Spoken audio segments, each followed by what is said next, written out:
অন্নপূর্ণা ভান্ডারে আপনারা আবেদন করেছেন, অথচ অন্নপূর্ণা ভান্ডার প্রকল্পের টাকা আপনারা আপনাদের ব্যাংক অ্যাকাউন্টে এখনো পর্যন্ত পাননি। যেমনটা আপনারা জানেন যে জুলাই মাসের 1 তারিখ থেকে টাকা দেওয়ার কাজ শুরু হয়েছে, তবে আপনাদের মধ্যে অনেক উপভোক্তা এমন রয়েছেন যারা কিন্তু এখনো পর্যন্ত আপনারা আপনাদের ব্যাংক অ্যাকাউন্টে টাকা কিন্তু পাননি।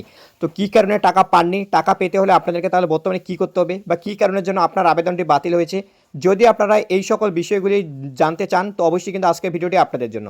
কারণ আজকের ভিডিওটিতে আপনাদেরকে আমরা জানাবো যে অন্নপূর্ণা ভান্ডারের টাকা যারা যারা পাননি, কী কারণে পাননি, টাকা পেতে হলে আপনাদেরকে কী করতে হবে বা কী কারণে আপনাদের আবেদনটি বাতিল হয়েছে বা আপনাদের স্ট্যাটাসে যদি আপনাদেরকে রিজেক্টেড দেখায় তাহলে আপনাদেরকে বর্তমানে কী করতে হবে, আপনাদের কী করণীয়। যারা কিন্তু অফলাইনে আবেদন করেছেন এর মধ্যে কিন্তু একটা ভুল ধারণা রয়েছে কি যে হয়তো অনেক আবেদন আপনাদের বিডিও অফিস বা পঞ্চায়েত অফিসে জমা পড়ে আছে, সেজন্য হয়তো আপনারা টাকা পাচ্ছেন না, তবে আপনারা ধীরে ধীরে পাবেন।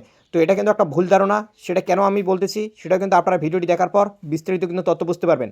তো চলুন বন্ধুরা, কথা না বলে এখন ভিডিওটি শুরু করে সমস্ত রকম বিষয় আপনাদেরকে আমরা বিস্তারিত জানিয়ে দিই। তো বন্ধুরা, প্রথমত আপনারা দেখুন যে কত সংখ্যক উপভোক্তার নাম অন্নপূর্ণা ভান্ডার থেকে বাদ পড়েছে বা বাতিল হয়েছে। যেটা দেখতে পাচ্ছেন যে মুখ্যমন্ত্রী কিন্তু নিজে জানিয়েছেন যে ইতিমধ্যে কিন্তু 1,60,00,000-এরও বেশি মহিলা কিন্তু ফর্ম কিন্তু জমা দিয়েছেন। যেখানে দেখতে পাচ্ছেন 1,60,00,000 আবেদনকারীর মধ্যে 26 লক্ষ আবেদন কিন্তু বাতিল করা হয়েছে, এবং এটা কিন্তু মুখ্যমন্ত্রী নিজে কিন্তু বিভিন্ন জায়গায় গিয়ে কিন্তু নিজে কিন্তু ঘোষণা করে জানিয়ে দিয়েছেন যে 1,60,00,000 আবেদনকারী জমা পড়েছে এবং তার মধ্যে কিন্তু 26 লক্ষ উপভোক্তার কিন্তু নাম কিন্তু বাতিল হয়েছে। তো কী কী কারণে বাতিল হয়েছে 26 লক্ষ মহিলা, এই 26 লক্ষ মহিলার মধ্যে আপনি যদি একজন হয়ে থাকেন তাহলে আপনার কী করতে হবে টাকা পেতে গেলে বা কী কারণে আপনার নামটা বাদ গিয়েছে সেটা কিন্তু এখন আপনারা কিন্তু স্পষ্টভাবে বুঝতে পারবেন এই ভিডিওটিকে সম্পূর্ণ দেখার পর। পাচ্ছেন হেডলাইনে বলা রয়েছে কী কী কারণে অন্নপূর্ণা যোজনার ফর্ম রিজেক্ট হতে পারে। আপনার আবেদনটি ব্লক এবং ডিস্ট্রিক্ট লেভেলে কিন্তু ভেরিফাই করা হবে, অর্থাৎ দুইটা মাধ্যমে কিন্তু ভেরিফাই করা হচ্ছে। এক কিন্তু ব্লক লেভেল, দ্বিতীয় কিন্তু হচ্ছে ডিস্ট্রিক্ট লেভেল। এমনটা নয় যে শুধুমাত্র যে কোনো এক জায়গায় ভেরিফাই হচ্ছে। তো যেসব কারণে ফর্ম কিন্তু বাতিল হতে পারে, ভুল আধার নম্বর যদি আপনাদের দিয়ে থাকেন বা আপনারা যদি ইপিক নাম্বার বা যেটাকে বলেন আপনার ভোটার কার্ড নাম্বার, তো সেটা যদি আপনাদের সমস্যা কিন্তু হতে পারে যদি ভুল দিয়ে থাকেন।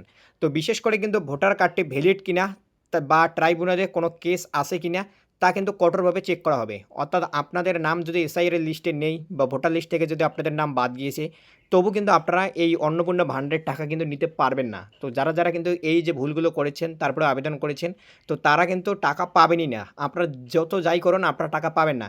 তবে যাদের যাদের এই সমস্ত সমস্যা না থাকার কারণেও আপনারা আবেদন করেছেন অথচ আপনাদেরকে রিজেক্ট করে দেওয়া হয়েছে বা আপনাদেরকে টাকা দেওয়া হয়নি অন্নপূর্ণা ভান্ডারের আওতায়, তো তাদেরকে কেন দেওয়া হয়নি বা তাদেরকে কি করতে হবে সেটাও আপনাদেরকে জানাচ্ছি। যদি আপনার আয় এমন হয় যে আপনাকে ইনকাম ট্যাক্স বা আয়কর দিতে হয়, তবে কিন্তু আপনি এই সুবিধা পাবেন না। আপনি প্যান কার্ড নম্বর লুকোলেও কিন্তু আধার লিঙ্কের মাধ্যমে তা কিন্তু ধরা পড়ে যাবে। অর্থাৎ আপনি যদি ইনকাম ট্যাক্স দিয়ে থাকেন তবু কিন্তু আপনি এই যে অন্নপূর্ণা ভান্ডারের সুবিধা কিন্তু নিতে পারবেন না। বা আপনি যদি ভাবেন যে আপনি আপনার প্যান কার্ড নম্বরটাই লুকিয়ে এখানে আবেদন করে দেবেন তাহলে আপনারা টাকা পাবেন, এমনটা নয়। কেননা আপনার আধার ডিটেলসের মাধ্যমে কিন্তু আপনাদের সমস্ত ডাটা কিন্তু তাদের কিন্তু পোর্টালে কিন্তু শো করে যায়।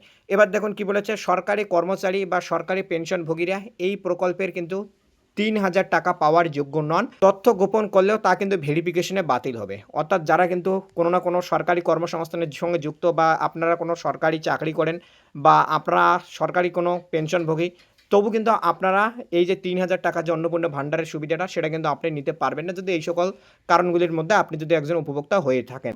বিডিও বা পঞ্চায়েত অফিসে বস্তা বস্তা ফর্ম পড়ে আছে, সেগুলো হয়তো এন্ট্রি হবে না। এটি কিন্তু ভুল ধারণা।